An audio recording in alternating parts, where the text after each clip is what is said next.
ब्रह्मानन्दं परमसुखदं केवलं ज्ञानमूर्तिं द्वन्द्वातीतं गगनसदृशं तत्त्वमस्यादिलक्ष्यम् एकं नित्यं विमलम् अचलं सर्वाधीशसाक्षिभूतम् भावातीतं त्रिगुणरहितं सद्गुरुं तं Namami.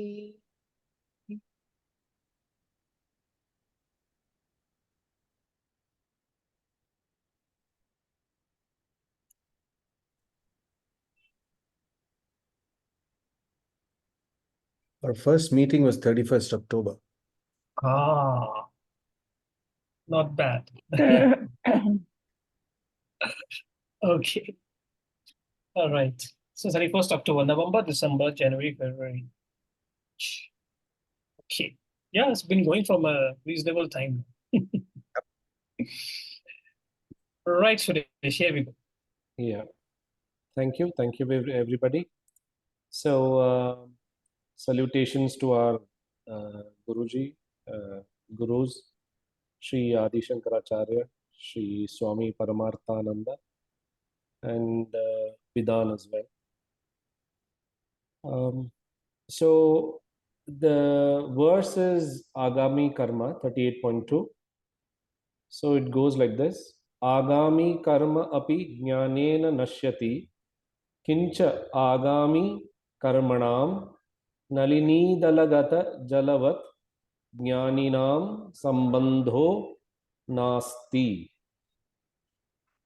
So we can move forward.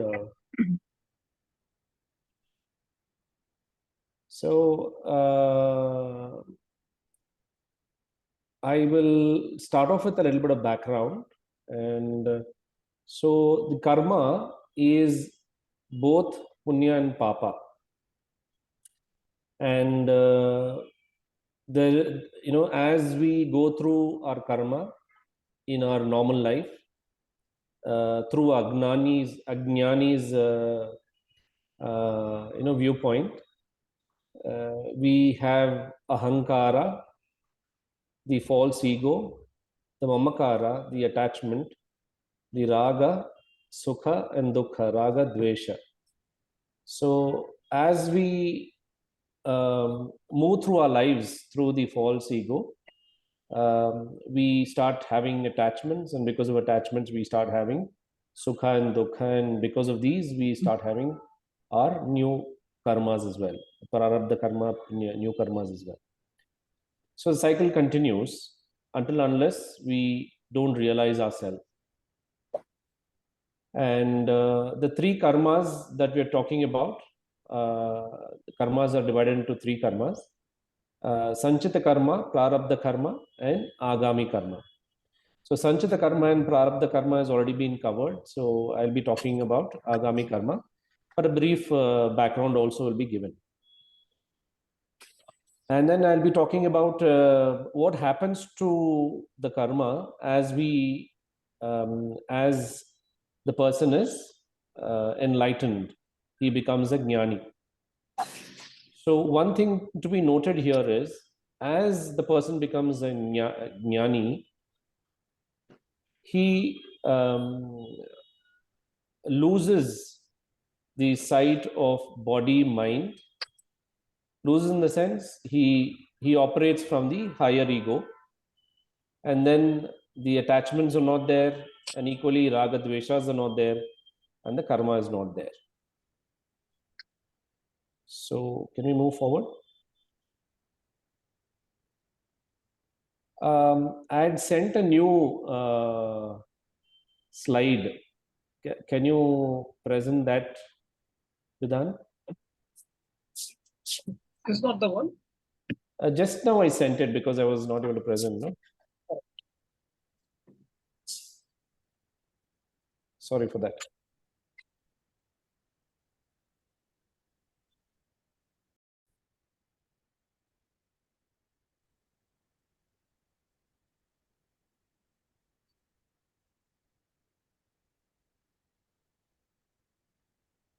Yes. So to give the background of the karma, three karmas, Sanchita karma is our lifetime. That is, every human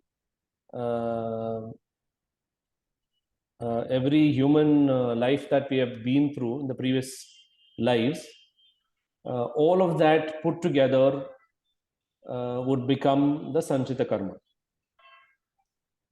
And then comes the God's hand to pick or scoop a part of it, which would be ideal for that era that we are going to be born.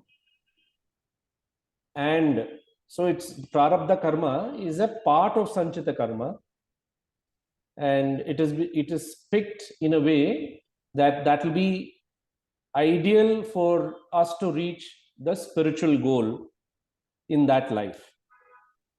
So it's a portion of Sanchita karma. So there is a part of Sanchita karma still remaining, but for the current life, whatever is required out of that Sanchita karma is scooped and use that as the Prarabdha karma, wherein that defines where you're born, who are your parents, what is your environment, and it in a way enables you to work towards the final goal. So this is very interesting and amazing for me, that there's so much of work that happens in really choosing what our life is, and we need to be so conscious in living every moment of our lives. So that is Prarabdha karma, through which we have come into this world, and we are trying to clear off that karma in our lifetime. And the next karma is the Agami karma, which is as we keep doing or working in this world, living in this world, as we go through life, we again create our own new karmas in this life. Karma means, again, you need to be mindful that it is both punya and papa, and that is called the Agami karma, which is supposed to be acquired in this current life. So next slide, Vidha. So for an enlightened being, as the person becomes a jnani or enlightened, from there on, so I have gone, because say in this life, a person becomes a jnani by the age of 40. Now he's lived life for the first 40 years as an ajnani. So he is acquiring his agami karmas, continuing to do his prarabdha karma. So as he becomes an enlightened being, whatever he's done until he becomes enlightened goes back into sanchita karma. Because once he is enlightened, it's all God's work that he does, and there's no more new karmas that he is acquiring. So from that viewpoint, there is no more agami karma as you get enlightened. But the prarabdha karma continues to be there for both the jnani and the ajnani, because that is what you have come here to clear off. But the difference is, as you become enlightened, you could clearly see the difference between the self and the body mind.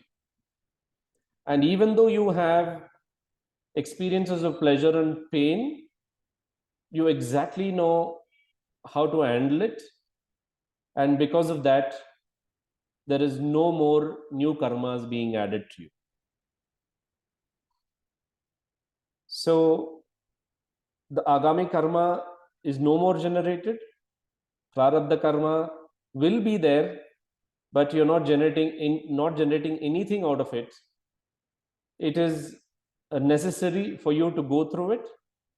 And in terms of handling it, an enlightened being handles it in a much in a very positive way.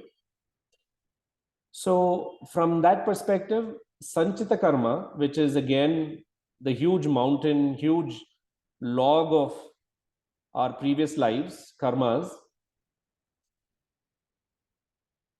was for final push of spiritual salvation. That's where a part of sanchita karma is being pushed into prarabdha karma. Now, when we have achieved the spiritual final goal, spiritual salvation, then there's no more sanchita karma. And hence, once the enlightenment is achieved, so that is the last janma for that person. So I'm not getting the term, forgot. Jivan Mukta. He finally becomes the Jivan Mukta, and after the death, it is Dehi Mukta, Jivan Dehi Mukta, or something of that sort. So what the shloka implies is, next slide, Bidan, that as we gain knowledge, as we gain knowledge of the spiritual world, and we start implementing it in our lives, the knowledge destroys agami karma. That's what the shloka says, nashyate. And I mean, you cannot even give that negative connotation of destruction. There is no agami karma at all. There's nothing to destroy, because the jnani has no ego while performing that karma.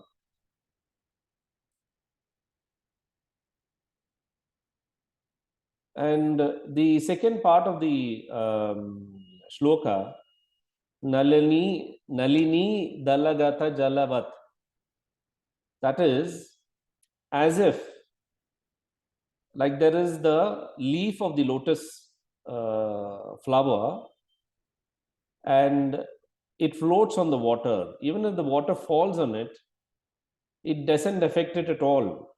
It just passes through and it doesn't get wet by itself. So that's how it is for the jnani, because all his actions has no sambandha.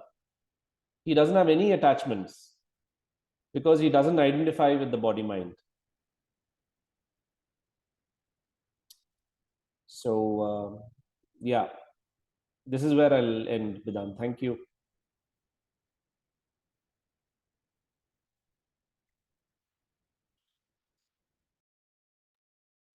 Thank you, Satish. I think you have worked quite hard on that. So thank you.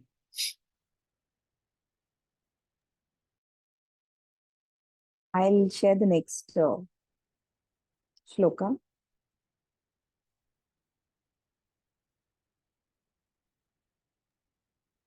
Suresh ji.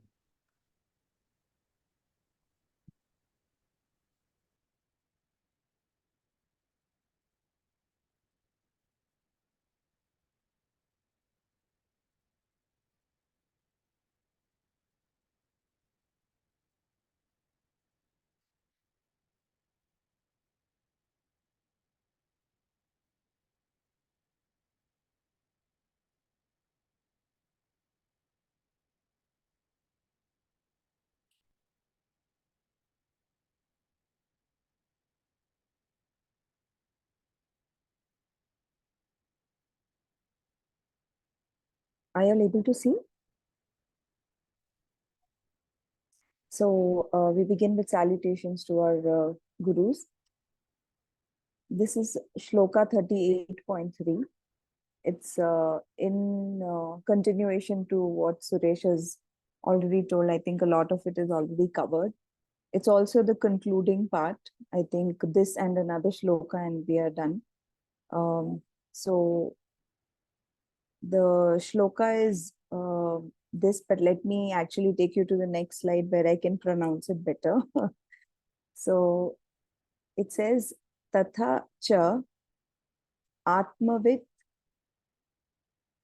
samsaram tirtva brahmanandam iha eva prapnoti tarati shokamavit iti shruti. So basically what this says is that the knower of self, which is a gnani, attains the bliss of Brahman. And because he is crossed over the miserable worldliness in this life itself. And there is a Shruti. The Shruti affirms that the knower of self transcends sorrow. So basically, this is what is the translation. Let me give a little bit of background to this. So we've already seen that when we are talking about Gnani, author has already discussed three karmanis.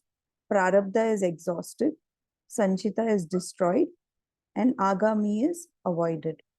So at the time of Gnani's death, karma is 0. So basically, like Suresh mentioned, he is Jivan Mukta. Now, coming to some important words from this shloka, Atmavit is a wise person. So you can also call this as a Gnani.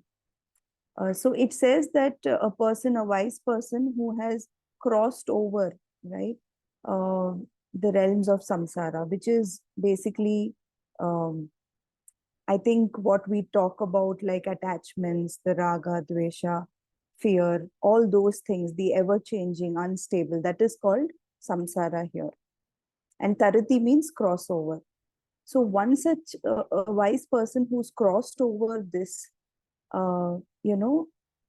experiences Brahmananda, which is infinite supreme bliss, or attains. So prapnoti means attains. So a person who's wise and who's overcome the realms of, who's crossed over samsara, attains supreme bliss.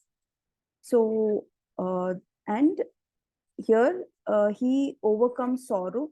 Shoka means sorrow here, which also could mean samsara as per this shloka. And there is a Shruti, which is from Kanda Yoga Upanishad, which reaffirms this. So basically, it's this that is being covered here. So it says that the shloka is trying to convey that mostly jivatmas live with limitations, fear, grief. And that's our karma. Basically, that's how we build into the cycle of karma. And we all know Brahman is infinite and supreme bliss, where there is no fear, limitation, or grief. So it says that one who has crossed over this is becoming one with Brahman. And that can happen, I would like to stress on here and now, without requiring to go anywhere. So it can happen very much here and at this moment. And this is called Jivan Mukti, right? So a wise person crosses over sorrow even before death. Therefore, after death, he will not be affected by sorrow. And that's how I think he's relieved from this whole cycle of birth and death. And I think the Vedas therefore declare that the knower of Brahman transcends all grief. So there is an interesting question which was asked here, that does it mean that knower of a table becomes table? I think we all know that it's certainly not. Knower of Brahman means that, okay, you have only subjectively understood the nature. But whereas Brahman is what is, right? So it is the very subject of the seeker. So it definitely doesn't mean knower. I think you become one with Brahman, and that is what we are concluding with. I am done. This is all I have.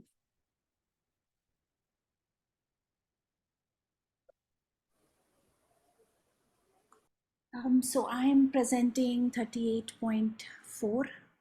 There were no questions or anything, right? I can continue. All right. Bidhan, could you please present for me?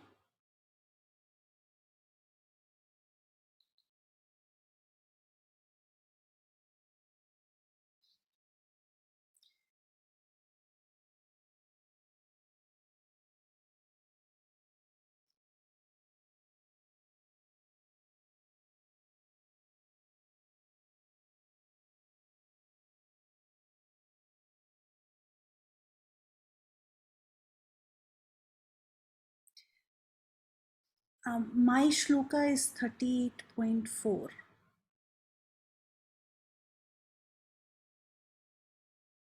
38.4? Yeah. No?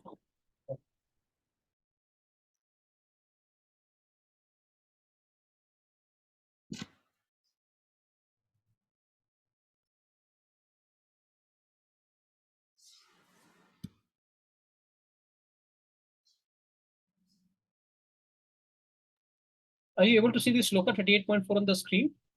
No. No? No. I'm able to see it.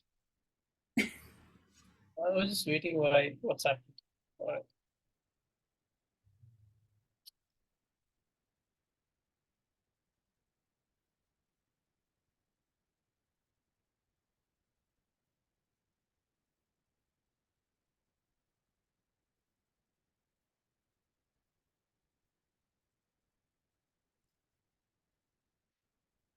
Are you able to see it now? Yes. So as always, I will start off with salutations to our gurus, Adi Shankaracharya, Paramatmananda, and Bidhan. Now we will move on to the last shloka of TattvaBodha. It feels really good to get here. Okay, so let me read it out. Tanum tyajatu va kashyam स्वपचस्य गृहेऽथवा ज्ञानसम्प्राप्ति समये मुक्तोऽसौ विगतशयः इति स्मृतेश्च. Okay, so building on what Suresh and Sapna talked about the Gnani, so here also it won't matter where the Gnani casts his, or where the Gnani's death occurs. It could be in a sacred place like Kashi, and I guess this could be a reference to like the Chandala, right? I mean, the house of a dog catcher. So basically, probably referring to something which is opposite of sacred. So it won't matter where the Gnani gives up his body. It's immaterial. It won't matter the time, it won't matter the place, it won't matter the manner in which his body is also given up. At the time of gaining knowledge itself, he has been liberated and freed from all results of actions. So no karma is around. And so assert the smrutis also. And I think in the previous shloka, it was a shruti, right? So I think somewhere I think it's a reference to the Vedas, that the Vedas also assert this, and the Smrutis I think are the supporting literature around Vedas, if I'm not mistaken. I can see Bidhan is nodding, so I got that right. So we will, if we look into and do our research in the Smritis also, this is ascertained, that the manner in which, I've heard so many amongst my circle, like, oh, it is Uttarayan now, so if the person has to die, it's a good time. Oh, Dakshinayan, no, we have to try and extend it. I need to go to Kashi. I have heard this myself over the years. So basically, what TattvaBodha and our Smritis and our Shrutis are ascertaining is that it will not matter. It won't matter when you die. It won't matter where you die. It won't matter how you die. You could have had a very painful death. If I'm not mistaken, Swami Vivekananda, and also I think it was a death by he had cancer or something. Ramakrishna Paramahamsa.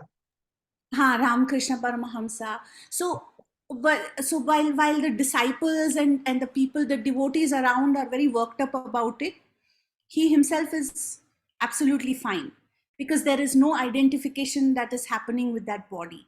So it doesn't matter the manner in which death occurs, but because the moksha has happened at the time of gaining the knowledge itself, and he is liberated. So Jivan Mukti, Videha Mukti, all, so this is pretty much what the shloka is saying. And we are at the end of TattvaBodha. Thank you.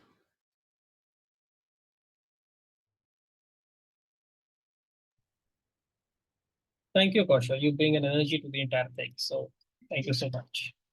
So today we mark an end to the journey that we started on TattvaBodha, and this is amazing. We did it. so, so this is beautiful that we did it. And what else to say? I mean, this is something which we never thought of, and it happened, right? And of course, this is thanks to, it was of course started by Sahana, Uma, and Prema. She is not here. They kind of wanted to curate it together, and then the journey continued. A lot of people came in, and of course, the grace of God was there. Universe was supporting us, and somehow this culture of meeting every Wednesday, picking up shlokas, talking about it, explaining, and each one of you presenting. This is amazing, and honestly, this happened.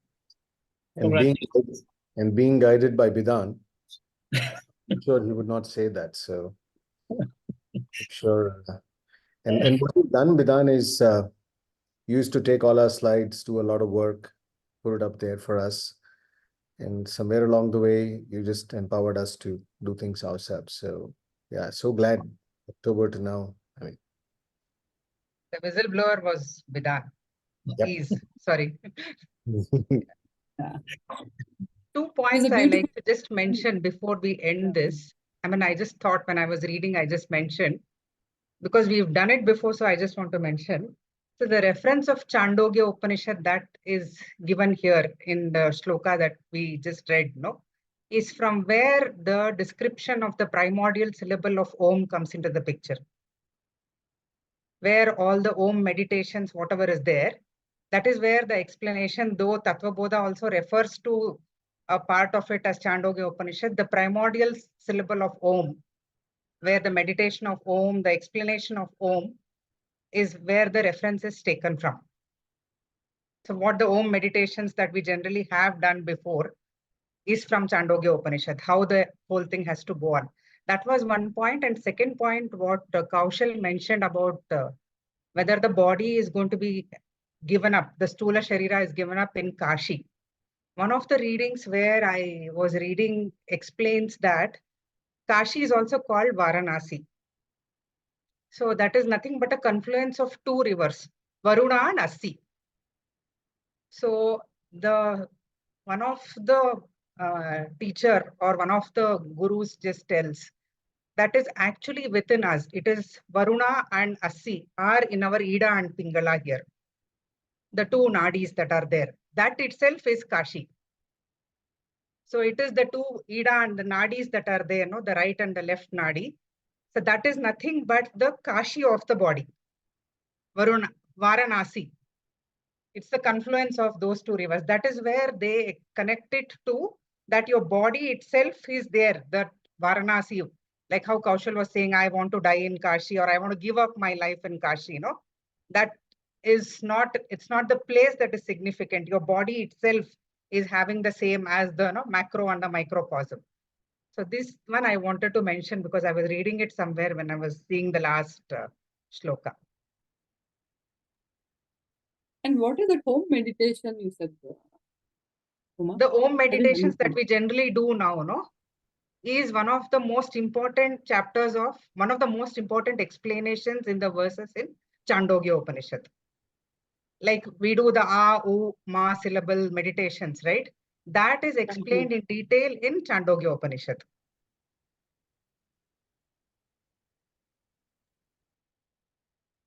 Right. Okay. Thank you, Uma. There now she gave the reference, that in Chandogya also the Brahman and the Atma, everything. So similarly, they connect this Om into that Sakshi Bhava in Chandogya. Lot of verses in Chandogya will explain how exactly what is the essence of this Om meditation. Right. In fact, I have referred to this Om meditation in Mandukya Upanishads, Mandukya Karikas. Yeah, So there, exactly. again, Chandogya is not something I've gone through, but Mandukya Upanishad I've gone of Shankara's and Gaudapadacharya Karikas. So their Om has been, I think, in the similar fashion it has been explained. Yeah. No, here only the meditation has been taken up, not the explanation. All right. Okay. Only meditation in Chandogya. Only the meditation. In Mandukya, the explanation that Turiya, A, Oma, and the Turiya state is explained, which we did in our advanced class. Yes. We had done that together. Here, only the meditation has been, the verses explain only the meditation. Okay. Perfect. So now, since we have concluded TattvaBodha, just to kind of bring the context from where we started, TattvaBodha is neither a Shruti nor a Smriti, which means TattvaBodha is neither an Upanishad nor a Smriti like Bhagavad Gita, right? It is Prakaranam. Prakaranam is basically a text written by acharyas, which help us to get the fundamental understanding of the concepts so that we can slowly move into either Shrutis and Smritis. So TattvaBodha has been attributed to Sri Shankaracharya, and the idea of learning TattvaBodha was to understand the basic concepts thoroughly and clearly, so that when we move into other Upanishads or into Bhagavad Gita, we would not get conflicted. Because if you directly go to Bhagavad Gita, let's show an example, there is a lot of conflicting messages that you will get if TattvaBodha was not done. There, the word Atma will be sometimes be used for Brahman, sometimes it will be used for Sukshma Sharira, sometimes it will be used for your body. At some point of time, they will say that Atma is all pervasive. At some point of time, you will see that it moves from one body to another. So it can give, because some of them are written in a poetic meter. So if we literally try and convert what has been written, will create a lot of confusions. And therefore, it is mandated for any sincere seekers of these ancient texts to start with basic understanding of the nomenclature, which has been done beautifully in TattvaBodha. And therefore, TattvaBodha has always been said as an introductory text before we move further into understanding or taking up any scriptures, right? Which we have successfully completed. Now, this study has gone over for more than 6 months. Yes, Anand, for around 6 months. Yep. Now, how do we try and make sure that whatever we have learned so far, we get a good overall understanding. So we need a recap. Do you all agree we need a recap before we move on to something else? But recap, Definitely. sorry. No, I just said definitely. All right. But recap again cannot be again in 3 more sessions. Then what will happen is that then we'll require a recap of these recaps. so, so recap has to be done in a manner that we get the high level understanding in one session, even if it stretches for maybe instead of 60 minutes, 90 minutes for 1.5 hours, right? So next session, let us do the recap to see the bird's eye view of what we have learned so far. Is that all okay? Okay. So what has been done by Asha is that she has created a beautiful module of 7 or 10 modules which have to be covered, which has to be covered in the recap. Now, some will be taken by some of us over here.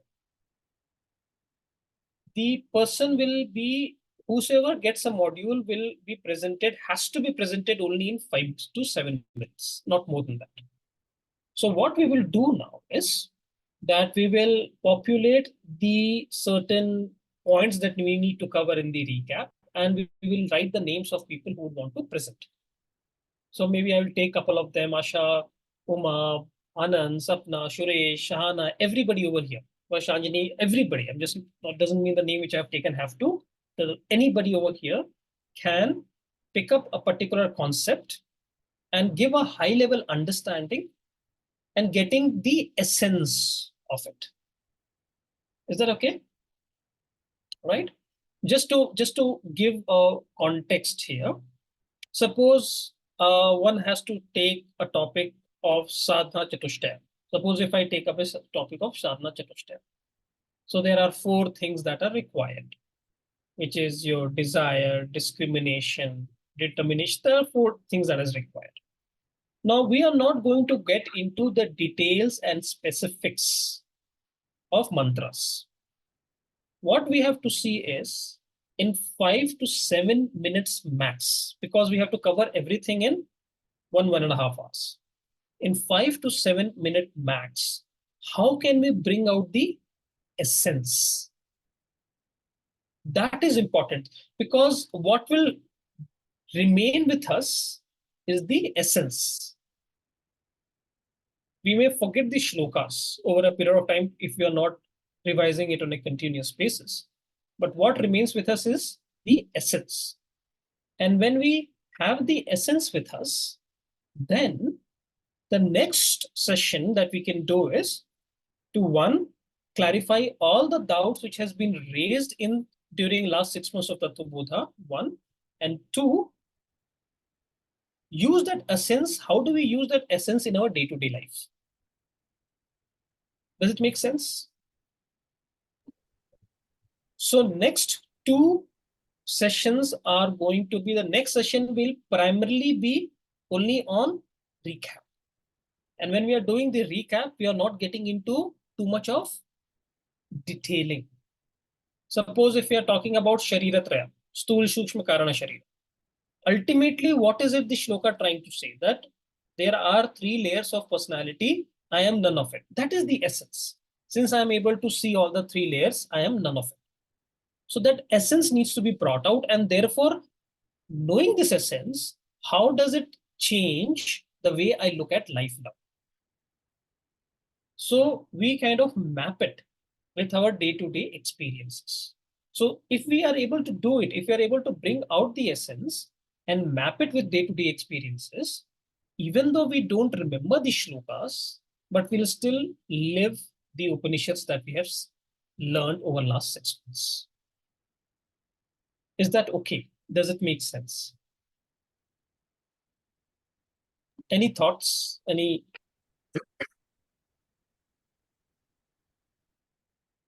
idea?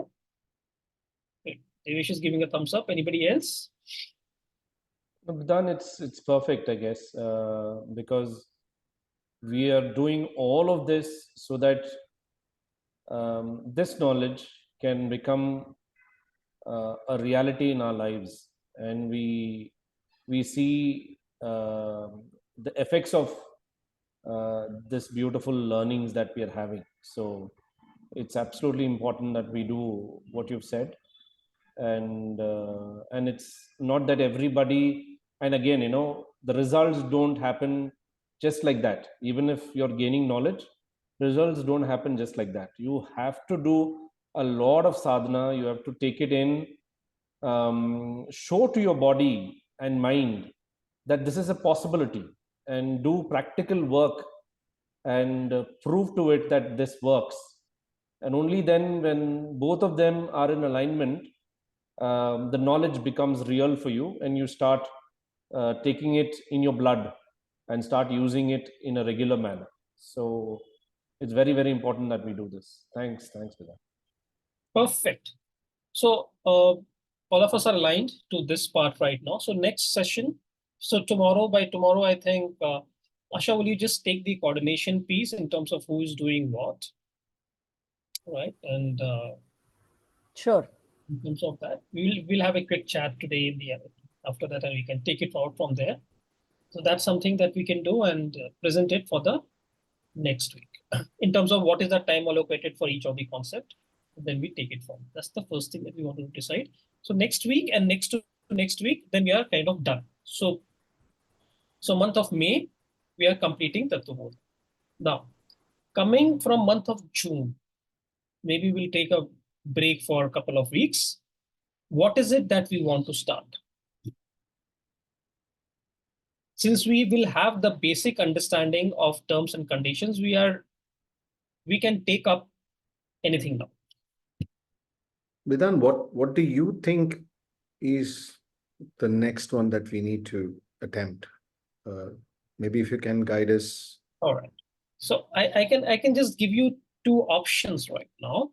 If we want to really go more intellectually advanced and try and understand it more intricately, then we can take another prakaran called Drish Viveka. That is something which is a lot more intricate, a lot more advanced than what we have learned in TattvaBodha.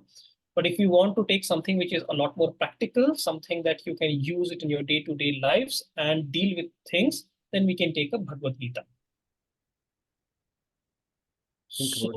I think I would still go with Bhagavad Gita. Thank you for giving us options. Because, I mean, you spoke about practicality, and as we speak, session after next, I would also want to, share my learnings as to how I've used, how the whole TattvaBodha process itself has helped me climb a step. Right. So one word for Bhagavad Gita from Anand. What are you thinking? Or maybe you can think. Oh, he's Yeah, giving. I'm also for Gita. 10 votes for Bhagavad Gita. Me too, Bhagavad Yeah, Gita. yeah. I'm also for Bhagavad Gita. Yeah. Because Bhagavad Gita has 700 shlokas, so will it take more time or? It will certainly take a time because we will go shloka by shloka. It will possibly take a couple of years, is what I think. Give me, Vidhan, how long is Chandogya Upanishad? I've not personally done it. That was not personally done. Chandogya. Umar said about the meditation part of it. That's just something, if it's not too long, 2 years is like, oh God, it's a long time, no? But if you Kaushal, we never knew 6 months. Huh? We never knew the 6 months which went by. Yeah.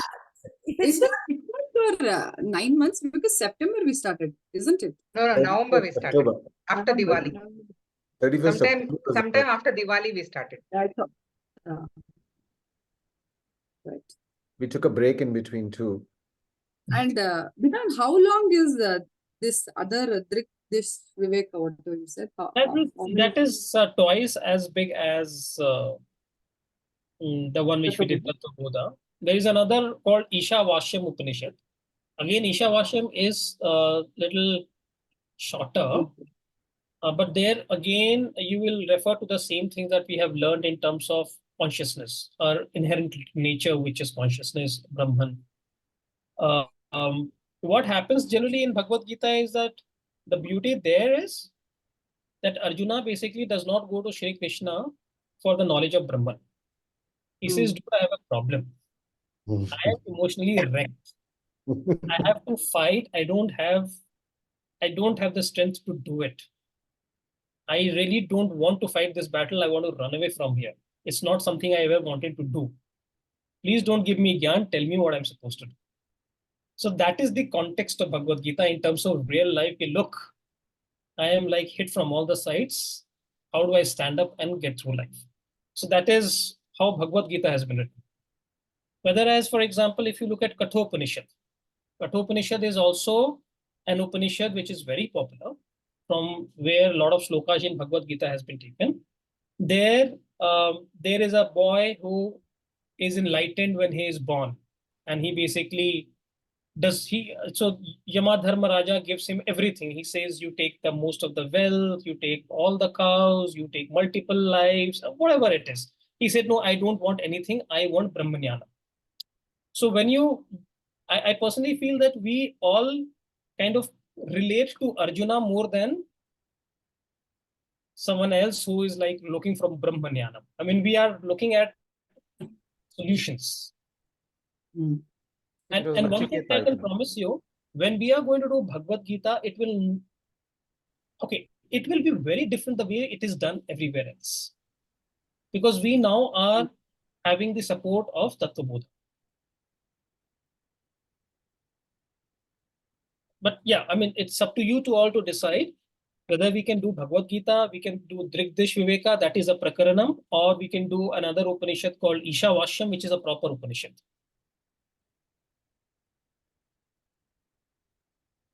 Most of the votes are going to come for Bhagavad Gita only. Yeah, but Bidan, do we have a notes like this? The one you gave us for TattvaBodha for Bhagavad Gita? I was coming to that only, that this TattvaBodha sessions was so amazing. Also, apart from the group and Vedant being there, is because we had like really amazing notes. Correct. We had like 2, 3 very in-depth notes to understand from on our own and then discuss it with everybody. So I think irrespective of what we are going to do, because we have this amazing group, and since Bidan is leading, so wherever you feel that we have enough details or such documents, I think we should take up one and then keep on researching for others, so that that can come later. Absolutely. So we will use the same structure. The structure will not change. We will use certain reference texts. So I have personally been using Swami Tadatmananda's talks. So we'll have to listen to him. The only challenge is that his one shloka, when he explains for 45 minutes. Because he goes really, really deep, right? So what we can do is, within the group, I think we can actually decide on some of the teachers that we can refer to. I don't know if Swami Paramatmananda notes are available any longer. Because he is also extremely good. I can look for it. I can populate those notes to each one of you. That can be arranged. Swami Sarvapriyananda has the complete lecture on Gita. Perfect. So what we can do is, each one of us can pick up we can just kind of put it out in the group, 3 or 4 teachers. So initially you can refer to all 2, 3 of them and see where are you aligning towards, what are you more comfortable with. Pick that up and we'll give the reference to the person from whom we have learned, so that is also very clearly made. So at least we know that whose teaching are we talking about. Here there was a consistency, but it's okay. We can have varied different point of views. That's fine. But here also, Bidan, the notes we used to refer this, but we used to also listen to other speakers. We used to all, come up with different, ideas and perspectives. While presenting, it used to be, with others also. Correct. The same thing can be done here also.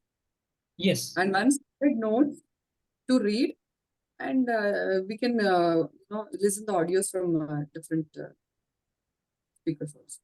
Absolutely. Absolutely.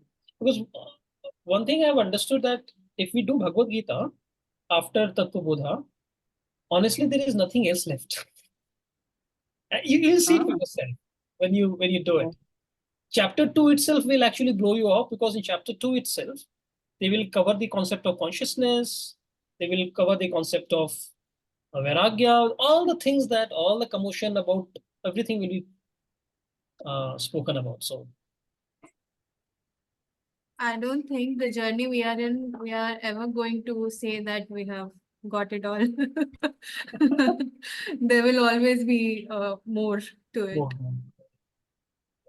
But Varshanjali, you'll be surprised. There's I- everything there. There's everything there. I'm sure, but I'm sure like after a year or 2 years, we'll again, if we are revisiting TattvaBodha, we will have a different perspective and we'll learn furthermore in a more deeper way about the same topic that we have discussed so far. absolutely. Absolutely. Then I have a question. So, like, if we have not done your course, for my course, and if we have started TattvaBodha reading, do you think we would have understood the way we have actually, did? I feel because I did your program and I heard from you, this TattvaBodha was, most of the things were a recap, like what you taught us. So I think, so that's why I had a better understanding. So now when I read Bhagavad Gita, I still can understand at least some percent of it, maybe not 100%, but still I'm able to read. Before your course, I was not able to understand anything, those nomenclatures and, those things. So what do you think? I mean, if people read TattvaBodha just like that, do you think they're able to understand? I don't know. If they follow a guru, they will be. Say, for example, if they listen to Swami Paramatmananda ji right from the beginning, so they will get it. They have to listen in a very structured manner. It can't be something we listen from here, something we listen from there. That's what they call Shravanam, right? That if we stick to a teacher and we listen to him, so Swami Paramatmananda ji I've seen is great. He kind of goes into too much of details and does it. And why don't we do one thing for Bhagavad Gita? I think we can invite some of the people that we know who will be interested to be a part of this group. It may not necessarily be people only from someone who has done Tome sessions. Exactly. This is where the question I asked. Because if we want to invite people to this study group, maybe we should, right? I mean, Bhagavad Gita is something that, everybody wants to know. No, we should. And why we should now is because within the group itself, over last 6-8 months, we have seen that the group has built certain kind of competency within themselves. So, and holding a new person coming in the group will be much easier. Earlier, it was something which I was hesitating because the group itself was not there. Right now, most of you are pretty tuned with the understanding. So if a new member comes in, even though they don't have the basic understanding, and holding them will not be a challenge. Initial part of the time. There's no harm in just trying to find this out. I mean, it's okay. And what do you all say? I mean, what is your view on this? Yeah, firstly, I would like to say thanks that you have given us a certificate of our 6-8 months. But yeah, I think sharing of knowledge is always something good. And if someone is eager, we should. Yeah, we should. We should. I think when we invite people, maybe a lot of them want to be spectators, not this. I mean, that is there. Like, here also some of them are still a spectator, and some only chose to, present. So that options we should give. Then I think we will have more people coming. But we never know because people have different understanding. They can start taking. But we never know that people might have different understanding of Bhagavad Gita because it's one of the scriptures I think every Hindu family has been reading. Like it's there in everybody's home. So they'll have the different perspectives also. So that will also bring us a lot of different knowledge. We will not be limited to what we know. So it's a good idea, I think, to have new people. From our the main group also is there, so somebody who has done earlier courses, they can also come. Someone new who have interest in it, they can also come, and I'm sure if they have interest, it will bring something good to all of us to understand from. So let's get them in, all the people who will be interested. Uma, you've been very silent. I'm very sure Bhagavad Gita will, because Bhagavad Gita is not a scripture as of today. Bhagavad Gita is a life lesson actually. So irrespective of what the basic understanding of Vedanta is, people will come to Bhagavad Gita because Bhagavad Gita is viewed in a different angle by each and every person, as how Varsha said. So then we should invite others and have more number of people who can also, well, they can of course be just listening, but let's have more number of people who can present, because I do keep on getting SMSs that we need more member to present. So I know there are challenges. So let's try and see how we can gap that as we go along. And with that, we are inviting other committee members to this recap, right? Let's do that. Yes. We are inviting everybody, both for the next session and the next session. Yeah. Can we invite others also for the recap? Yes. Please invite. Yeah. Please invite. For all you know, they'll be interested in then joining Bhagavad Gita as well. Perfect. So this sounds great. So let's go ahead with the plan. So a lot is on you, Asha, to kind of make this, taking it forward from here. Sure. I'm going to be borrowing your ideas only. We have to celebrate this success. We have completed TattvaBodha. I'm feeling so happy. Yeah. Maybe some dinner or lunch. Sometimes we should catch up. Let's do that. Why not? Yeah. It's always fun to meet together. In fact, apart from Suresh, nobody said okay to meeting. I said okay. I was on mute. We have really grown so much last 6 years in terms of maturity, the way we are handling our life situations. It's immense. 6 months has been a lot of growth. Thanks to you, Vidhan, for accepting our request. Thanks to everybody for your committed participation. It is so beautiful. Gratitude to each one of you. Yeah. So nice to hear this. So I'm very eagerly looking forward to the next session and the next session, and let's try and spread this message to a lot more number of people. Okay, perfect. So let us close for today. Anybody, either Asha or Roha, who can take up that? Asha, you can do, no problem. Okay.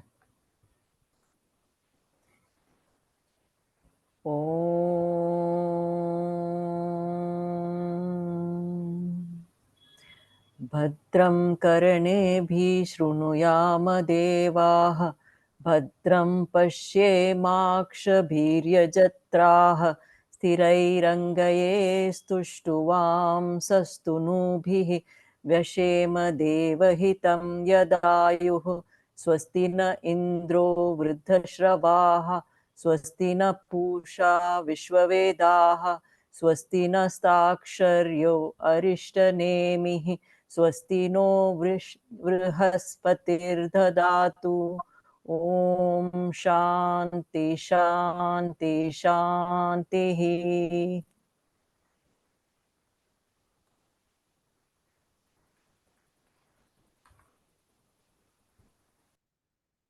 Thank you. Thank you. Thank you. Thank you, everyone. Asha. Thank Thank you. you, Thank Vedant. you. Thank you. Thank you. Thank you, everyone.